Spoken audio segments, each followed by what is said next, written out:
What's going on, everyone? So the Lakers got an absolute huge win over the Memphis Grizzlies to keep this homestand in place. They still got two more games on this homestand going up against the Toronto Raptors and the New York Knicks. They win those two games. We're at 500. We're already in a play-in spot. Just got to kind of weather the storm here on out. But this charge was definitely a group effort, without a doubt. But it was led by Anthony Davis, who had an absolute monster game. 36 minutes, 30 points, 22 rebounds, 3 assists, 2 blocks. He did have 7 turnovers, which is rough, but when you have a game and a performance like this, can't really knock him too much for that. He was just monstrous. The Grizzlies had no answer for him, and he just completely dominated this game start to finish. I think this game was a lot closer than it would have been. If Anthony Davis didn't get hit in the nose early on, I really think that the Lakers would have created that separation. They had no answer for him. This is a game where he could have went for like 50 and 30. It's absolutely insane. I mean, he dominated to that level. Physical, aggressive, getting the boards, just did everything. And you saw that we had all this momentum. We were kind of pushing out, creating that separation. He ends up getting hit. He ends up getting hurt. They end up going on a run, get a lead, and then it was just kind of this back and forth game. Anthony Davis came back and we got back into the game, and then again, just kind of back and forth until we were able to get that separation late on. I really do think that if Anthony Davis played start to finish, the way he was playing and the way he was dominating, I think we would have gotten that separation. This game might have been over at halftime. But regardless, nonetheless, we still got the win, and it was absolutely huge. But again, this was a team effort. It wasn't just Anthony Davis. We saw Rui Hachimura really step up, play nice. He had 17 points, 6 rebounds, 7-11 from the field, 1 of 3 from 3, and just a nice, solid game from him, which was nice to see because a lot of people have been on his helmet lately. A lot of people have just kind of asked, like, what's wrong with them? I even did the video yesterday diving into it, which talk about timing, in which I basically said, like, Rui's fine. He just needs to be put in a position to have success, and he needs to be able to get the shot attempts. It's kind of hard when you're only getting 8 shots per game, and 3 of them are basically contested threes, and you're not a three-point shooter, right? That means you really only have 5 shots in which you have an opportunity to score. Unless you go 5 for 5 from the field, you're not going to have the success that people are expecting. But you saw this game. He got sets. He got plays. Austin Reaves set him up nicely on several occasions. He was able to operate in that mid-range and was just absolutely butter.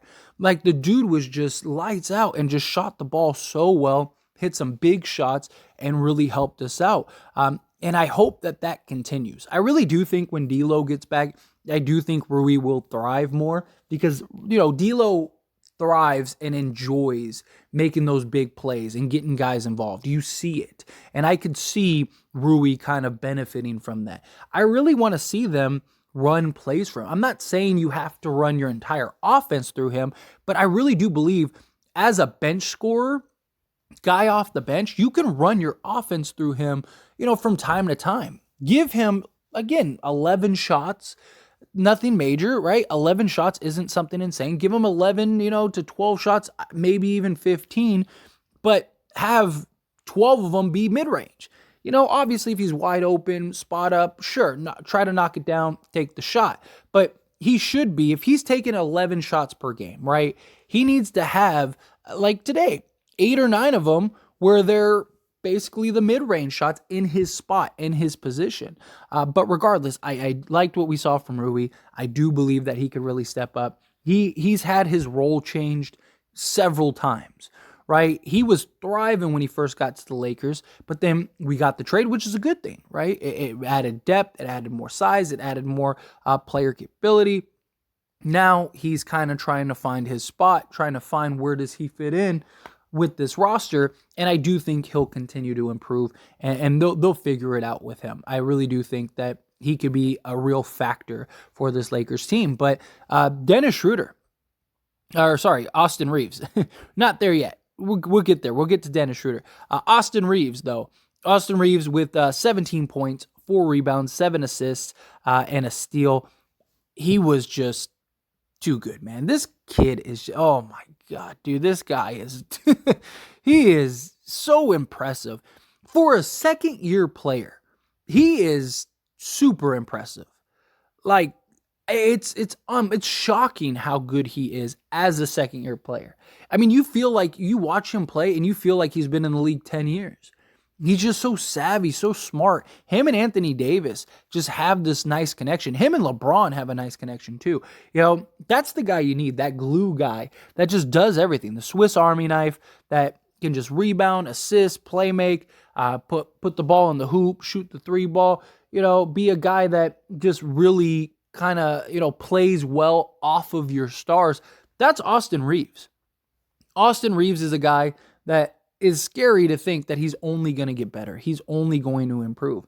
And he just is really crafty, really smart. And he was just abusing guys. He was really solid defensively and just had a really nice all-around game. And it was nice to have him step up. When Reaves has games like this, and he gets, 15, 17, 20 points, it is really hard to beat us. Because he's getting his points in the flow of the game rather than like trying to force stuff to go get his. And I think that that's really important. And so the impact when he has games like this, that's why more times than not, we win those games. We do. He just has that impact on this roster. Troy Brown continues to play great basketball. The guy has been just lights out. They talked about a stat in the actual game. He's been 13 of 23 from 3 in the last handful of games, which is really good. That means he's only missed 10 threes out of 23. He's just shooting really well. Again, today, 3 of 6, hit a huge clutch, timely 3 that really just felt like the dagger, right? Really felt like the dagger 3 and just made some big plays in general. He's been really good defensively, really solid defensively. Is just really contributing in multiple ways. And just his rebounding, his hustle, his defense, and his scoring. He's been averaging, I believe it's 15 a game over this last 4 stretch. We needed it. We needed all of it. And hopefully he can continue to be that productive, especially when LeBron comes back and him kind of moving to that bench role. I really like what we're seeing from him, and I would really like to see him just continue to thrive. If he continues to shoot like this and play like this, there's a real argument to have him start when LeBron gets back, have him start over Malik Beasley. Malik Beasley, look, he's great, and even when he's not hitting his shot, he had a rough game today. He only had 5 points, 2 of 10 from the field, 1 of 6 from 3, but what he does is he just glues the defender to him and just creates so much spacing, right? And teams have to play 4-on-4, which makes it harder to double AD, harder to rotate on other guys. And he has to really kind of work his shot. I do think Beasley is going to be a lot more effective and hit a lot more shots once D'Lo gets back. And then, of course, when LeBron gets back. But, if Beasley is still kind of, which he's a high-volume shooter, that's usually how it goes. Those kind of guys are usually 7 of 11 or they're 2 of 11. Just kind of how it goes. But if Beasley continues to kind of, be hot and cold, I really think if Troy Brown continues to play the way he's playing, starting him at the 2, so going D'Lo, Brown, Vanderbilt, LeBron, and AD, and even just from a defensive standpoint, you would be big, you would be long. Your smallest player would be D'Angelo Russell, and he's 6'4"? So, you have 6'4", 6'6", Jared Vanderbilt at 6'8", 6'9", LeBron at 6'8", and then Davis. That is really good defensively. That'd be really good shooting the ball. Again, if Troy Brown can continue to shoot to the level he's shooting at, 50% or whatever, or not even 50%. Can he just shoot, 38%? Then, yeah, I think that you can make a real argument. But regardless, he's really stepped up. He's been great. He's 23 years old. He's only going to get better. And he's been really consistent all year for us. I know he hasn't really stood out as much as he has recently because he's just playing like insane, but he really has. I mean, he was one of our most consistent players throughout the year. He was Mr. 8 points a game every year. I mean, you can go back and watch early videos where I was doing the post game show and just doing these breakdowns.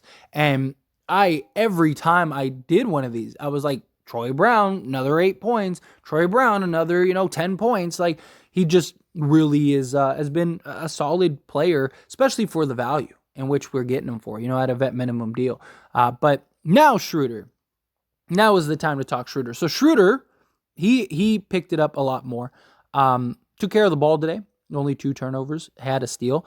Still not shooting very well.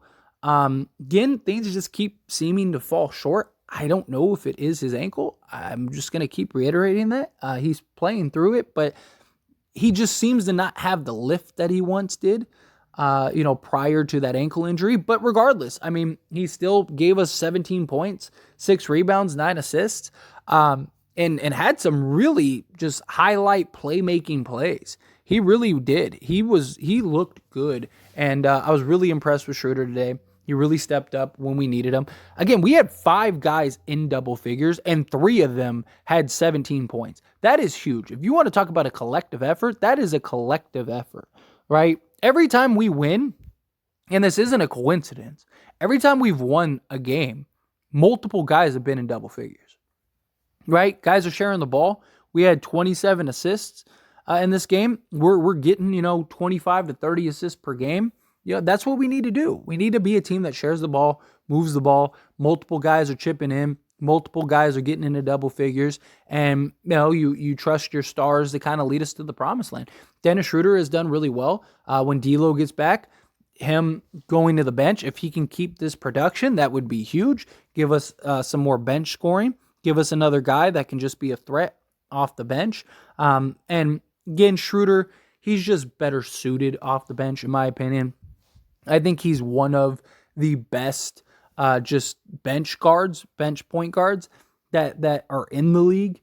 And I really like what we see from him when he's playing that backup playmaker role. And I do really think that once D'Lo gets back, we'll see definitely a lift from Schroder, in my opinion. But D'Lo, he's expected to be back next game. So hopefully he does, because his impact is just going to be huge for this Lakers roster. His ability to score at all 3 levels, his ability to just score, period, is going to take a ton of pressure off of Anthony Davis, as well as his playmaking. We really need it. He has chemistry with Beasley. He has chemistry with Vando. He looked really good with him and AD last time he was playing. So that's good. Hopefully they can continue to build that chemistry. And just, again, his ability to knock down the 3 ball, operate in the mid-range, just be a scorer at all 3 levels is going to be massive. We've been able to win games without him. He's just going to make things a lot easier as we kind of make this push to get into the playoffs, which now, again, we're in the play-in, but we need to get to the playoffs. He's going to really help with that. He'll help us win more games than we would have otherwise. We'll get into the playoffs, and then LeBron should be back. My guess is probably around the Bulls games, somewhere in that ballpark. And hopefully we're in the 6, 7, 8th range, which I do think we can get to. And if we can, then we're right there. Now we're playing with house money. LeBron comes back, and we're ready to get off to the races. But anyway, as always, this is a discussion, so I pass the question on to you. Let me know your thoughts and opinions down in the comments below. What do you think about this game against the Memphis Grizzlies? Were you excited? What did you think of everybody stepping up? However you feel, whatever your thoughts are, love to hear it. Let me know down in the comments below.